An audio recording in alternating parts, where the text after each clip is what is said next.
Today, we center ourselves. We light this chalice and offer a brief prayer, a raised hope for this moment together. May our distractions feel small and far away. May we choose silence. May we choose a meditative gaze. May we choose to slow down for these moments. May we choose this time to gather for peace. Are you ready? Here we go. Gathered here in the mystery of the hour, gathered here in one strong body, gathered here in the struggle and the power, Spirit, draw near, gathered here in the mystery of the hour, gathered here in one strong body, gathered here in the struggle and the power, Spirit, draw near, gathered here in the mystery of the hour, gathered here in one strong body, gathered here in the struggle and the power, Spirit, draw near, Spirit, draw near, Spirit,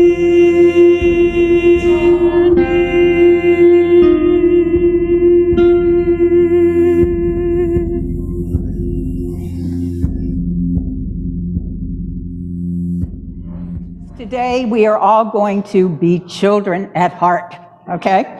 So, I'm old, right? I remember when the first television came out. How many of you put your hands up when you remember the TV? Look around. Hey, young people, there were times when there was no TV and it was black and white, right? And it didn't have many channels. You know, like you got really excited when Captain Kangaroo came on, right? And then it was maybe 30 years later that the first computer came out. We didn't have computers. We had to learn all of that, right? And then there was the cell phone. I remember when the first cell phone came out and I was afraid because they said, oh, you're going to have microwave stuff going in your ears, right? But I remember party lines where we would sit on the phone and you could hear people from other houses. You had to take turns using the phone. So, you know, us old folks, we've learned a lot. And when you get to my age, you're going to learn a lot of new things too. So we didn't have TV. We didn't have computers. We played games. We played cards. We played Monopoly. We didn't play computer games. They didn't have computers, right? And we would tell stories. And I always liked to tell stories. And we would get together with the kids on Richmond Circle in Pittsburgh, where I grew up. And this was one of my favorite stories because every time I told it, it was different. And you're going to have to help me tell the story. And the name of the story is Agaboogaway, X-Nay, Snays-Nay. So it was a beautiful summer morning, and Stevie decided he was going to do his most favorite thing, which was to go fishing. First thing he had to do was to get some bait. So what did he get for his bait? Worms. Okay, he got some worms, put them in a jar, stuck it in his backpack, and then he had to pack some lunch. What did he pack? What? Bologna sandwich with mayo on white bread, of course, stuck it in his backpack.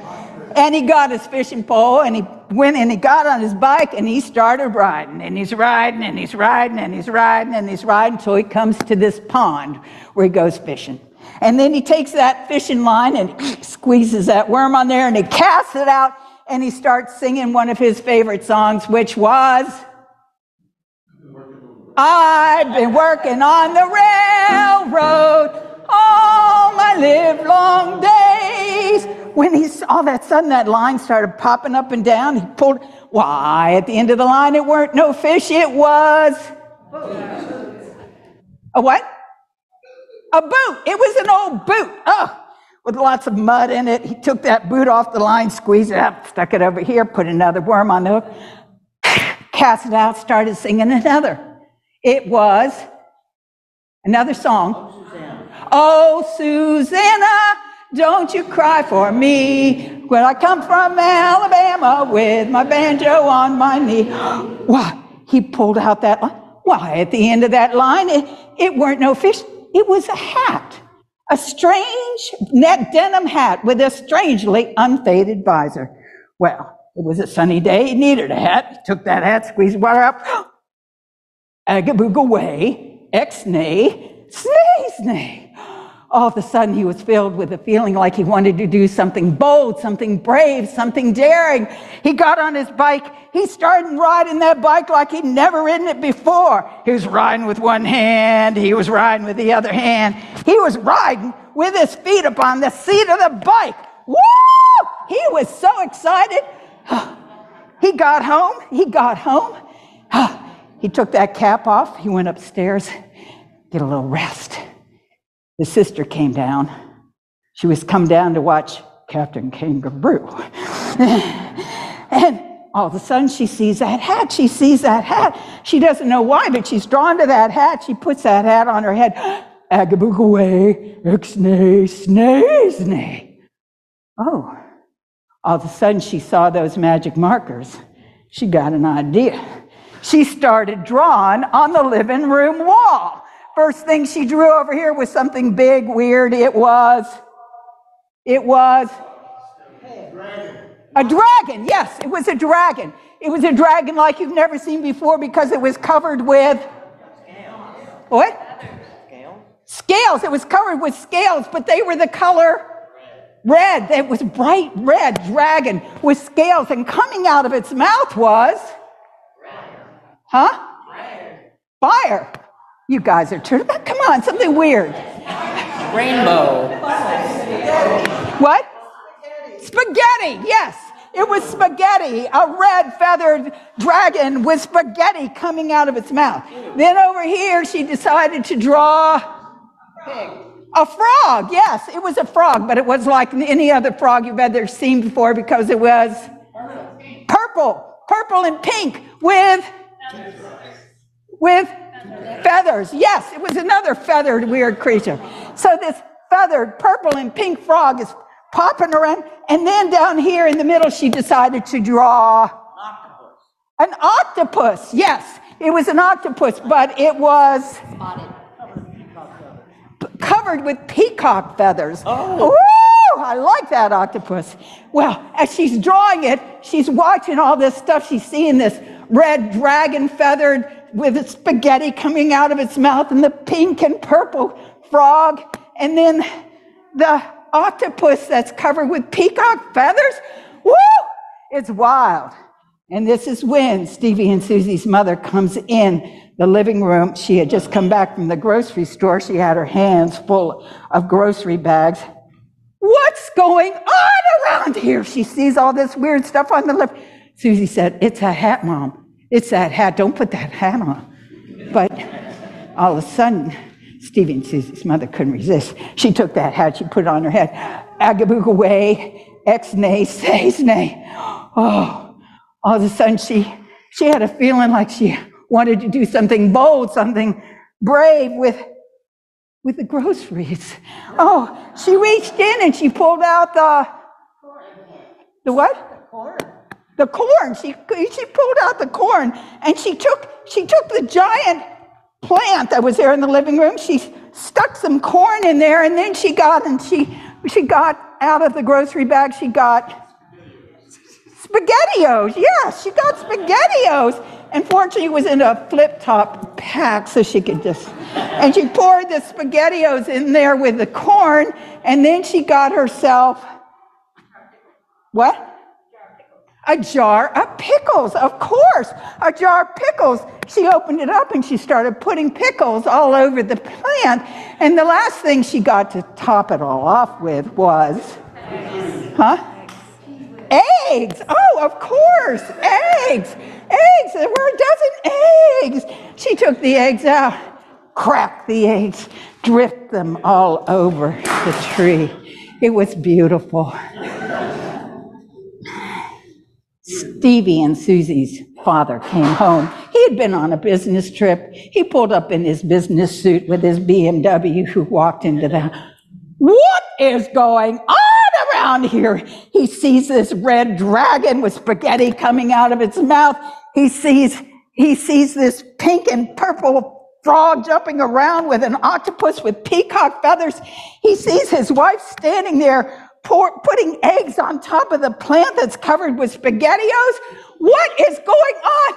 Stevie says, "It's the hat, Dad. It's the hat. Get that hat and get it out of here," he says. Stevie takes that hat. He doesn't put it on his head. He doesn't trust it. He puts it in his backpack. He gets on the bike, and he's riding till he comes to that pond, and then he takes that cap out of his back, and he spins it around, and he throws it out into the middle of the pond. And that's why I'm telling you this story, friends. Because if you ever go fishing, and instead of a fish, you pull out an old faded blue denim cap with a strangely unfaded visor, you know what you've got to do. You know what you've got to do. You've got to throw it back. But if you dare to put it on, you better be ready for Agabue, Exnay, Snay. And that is our story, our version of Agabue.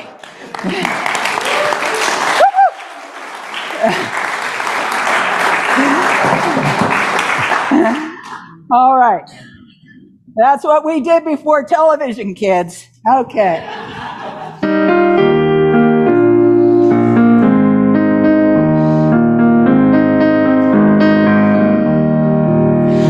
When our heart is in a holy place, when our heart is in a holy place, we are blessed with love and amazing grace. When our heart is in a holy place. Tell your story. When we tell a story from deep inside, and we listen with a loving mind, and we hear in voices in each other's hearts, then our heart is in a holy place. When our heart is in a holy place, when our heart is in a holy place, we are blessed with love and amazing grace. When our heart is in a holy place, when our heart is in a holy place.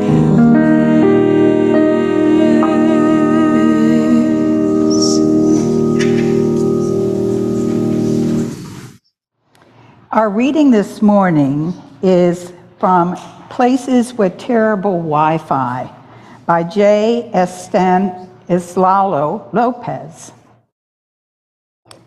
The Garden of Eden. My ancestors' graves. The watermelon field in central Texas where my father once slept. Miles of rivers, the waiting room in which a doctor, thin-looking in his coat, shared mixed results. A den of worms beneath the frozen grass, Jesus' tomb. The stretches of highway on the long drive home after the burial. The figurative abyss. The literal heavens. The cheap motel room in which I thought about praying despite my disbelief. What I thought was a voice was simply a recording playing in another room. The cluttered attic. Most of the past. The very distant future where man is just another stratum in the ground. The tell of Megiddo. The flooded house and the scorched one. my favorite cemetery where I can touch the white noise distorting memory. What is static if not the sound of the universe? Grief. Anywhere static reigns.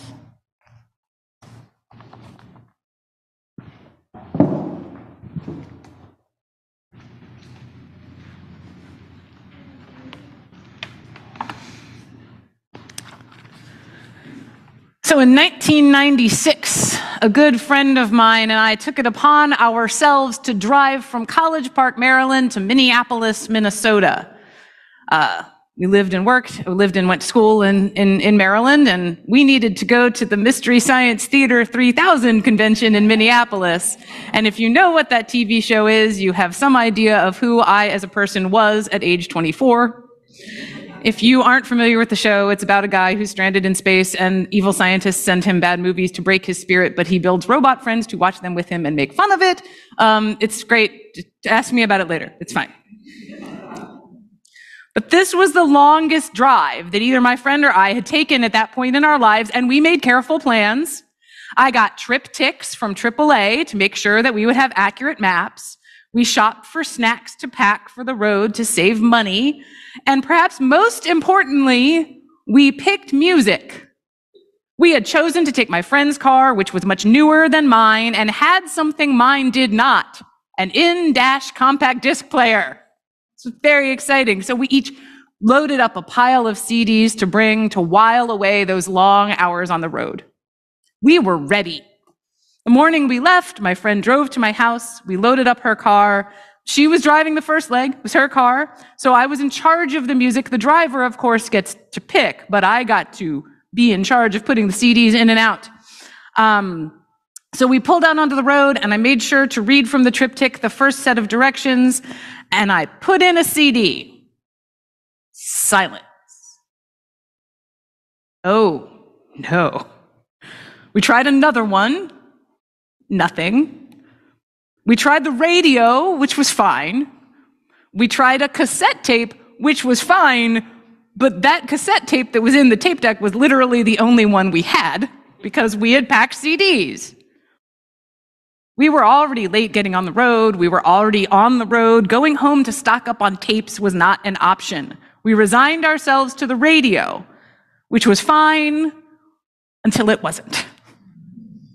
Driving from Maryland to Minnesota in the mid-1990s took us through a dizzying array of radio markets and an occasionally dismaying lack thereof.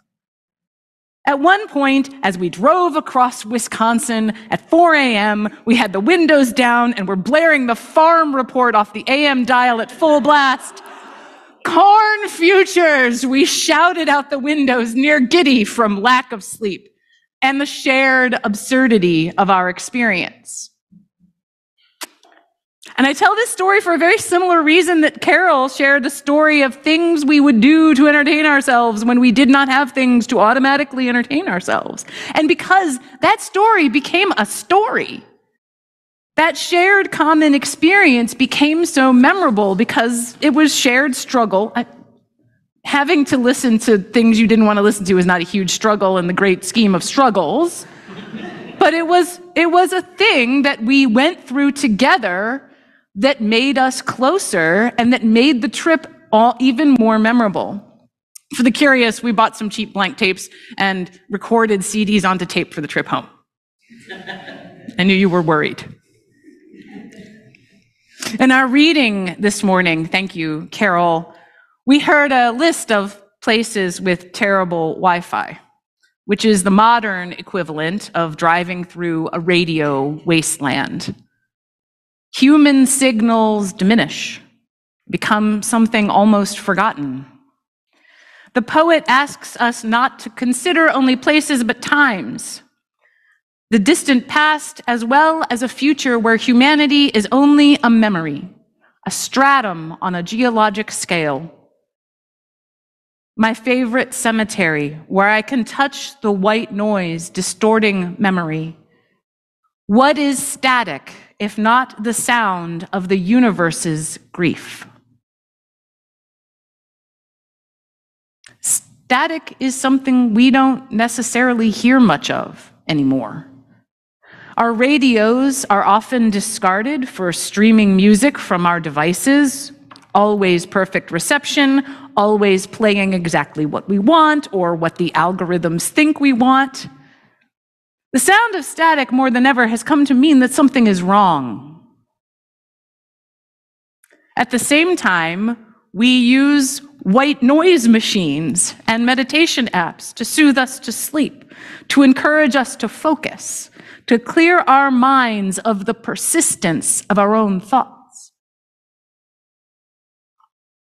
If static is the sound of the universe's grief, if the white noise of unknowing can be a calm and a comfort to us, then what does it mean that humanity has created a world designed so that we rarely, if ever, stumble upon that static, that grief? What is the spiritual value of boredom?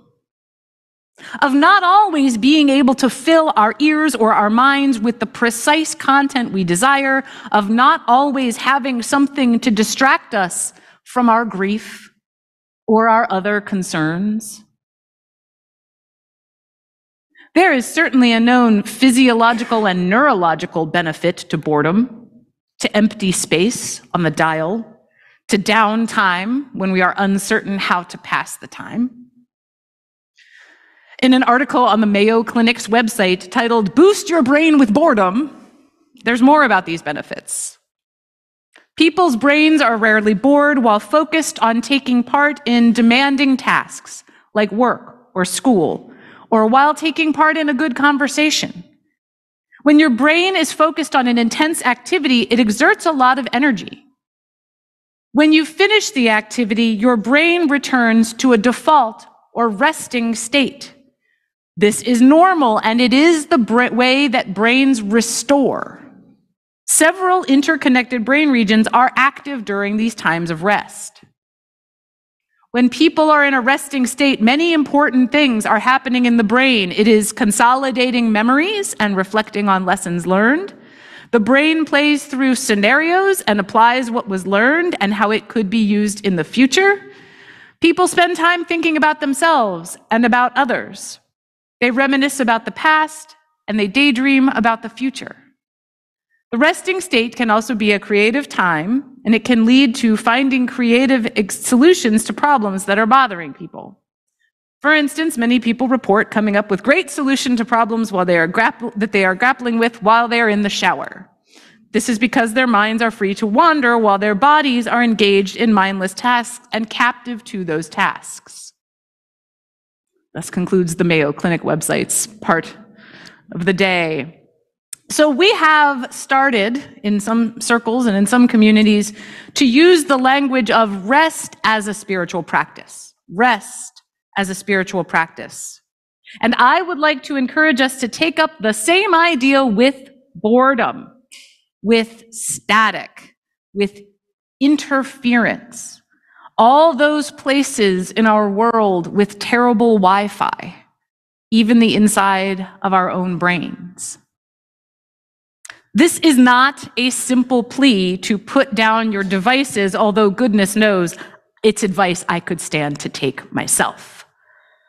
No, it's more than that.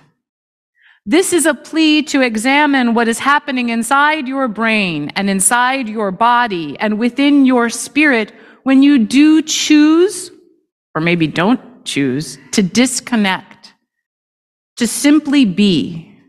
Even for a few stolen moments in an otherwise busy day. To return to our reading, let's consider this part of our list of places with terrible Wi-Fi. A den of worms beneath the frozen grass. Jesus' tomb. The stretches of highway on the long drive home after burial. The figurative abyss. The literal heavens. The cheap motel room in which I thought about praying despite my disbelief. A tomb drive after a burial, the abyss, the heavens, and a place where one is driven to prayer. And belief is no part of that decision. In the next line, we hear, breaking just enough from the listing exercise of the rest of the poem for us to give it our particular attention. What I thought was a voice was simply a recording playing from another room.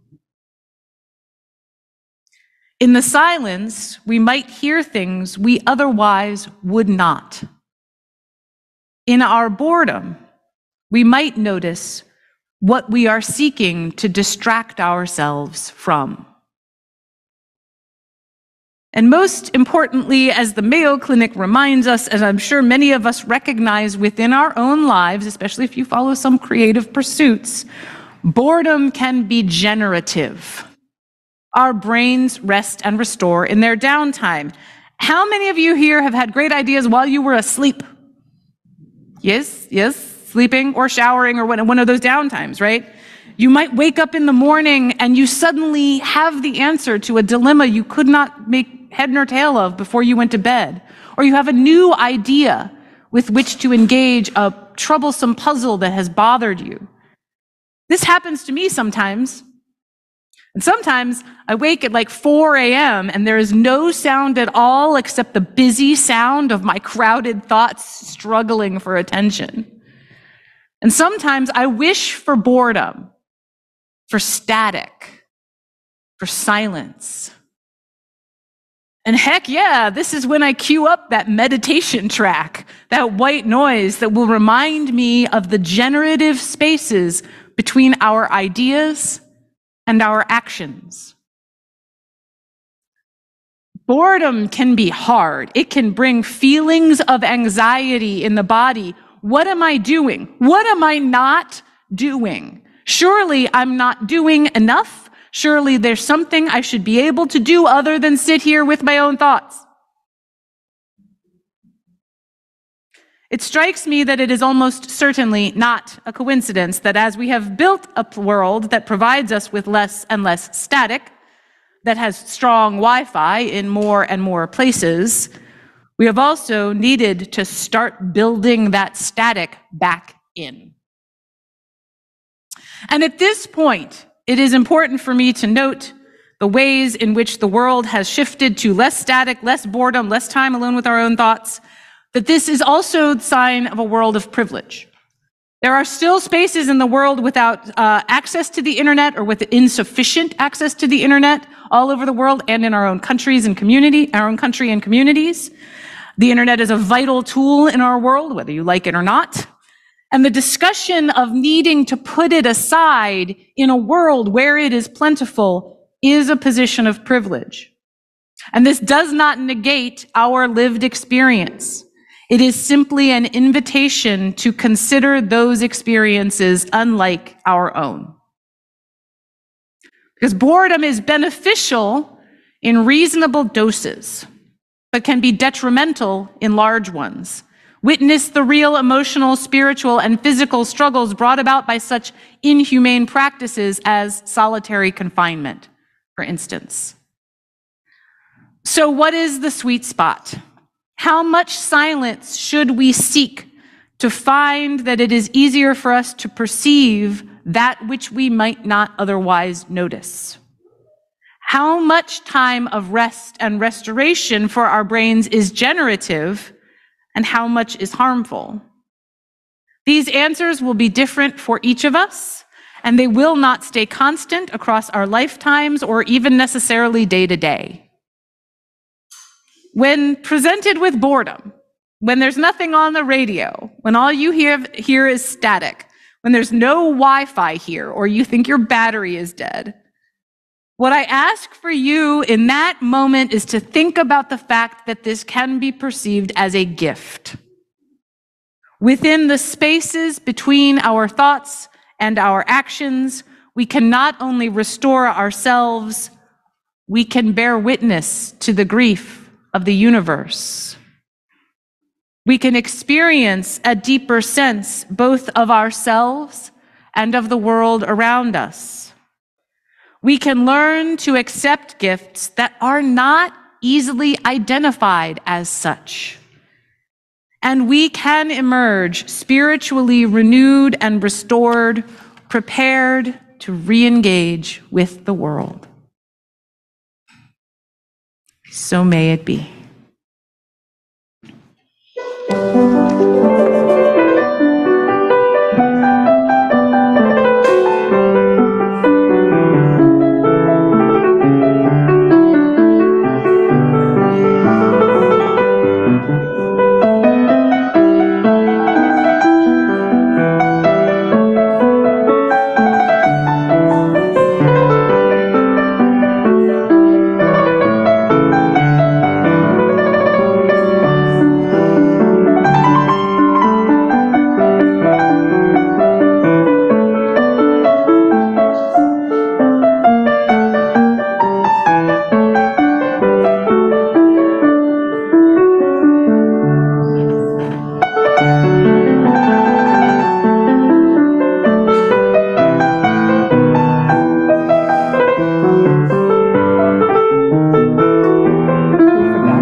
We extinguish this flame, but not the light of truth, the warmth of community, or the fire of commitment.